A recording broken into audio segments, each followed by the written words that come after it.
आषाढाच्या शुद्ध पक्षात येणाऱ्या एकादशीला आषाढी एकादशी तथा देवशयनी एकादशी असे म्हटले जाते। या दिवशी चातुर्मासाची सुरुवात होते आणि पंढरपूर येथे मोठी यात्राही भरते। लाखो वारकरी त्यावेळी पंढरपूर येथे विठ्ठल दर्शनासाठी जमा होतात।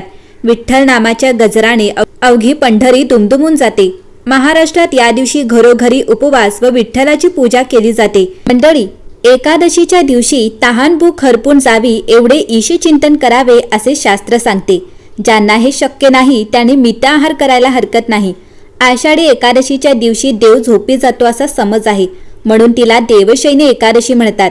पुढील 4 महिने वेगवेगळी पूजा, व्रत, पूजा, सण, उत्सव तसेच जपतपादी कर्म करून भक्त आपल्या देवास संतोषण्याचा प्रयत्न करतात। उपवास म्हणजे काय तर उपावृत्तीचं पापांची सहवास गुणी सदा। उपवास म्हणावे त्या शरीरा शोषणाची। मन व शरीर यांनी कोणतेही पापाचरण म्हणजे वाईट किंवा निंदा आचरण करू नये व गुणीजनांवर सहवास मिळावा, या दोन्ही क्रियांना मिळवून उप अधिक उपवास म्हणजे उपवास असे म्हणतात। फक्त शरीराचे पोषण अर्थात उपवास लंघन करेल तो उपवास नव्हे। या पार्श्वभूमीवर आपण जर उपवासाचे पदार्थ खाऊन उपवास करत असू तर त्याला उपवास म्हणताच येणार नाही असे धर्मशास्त्र सांगते।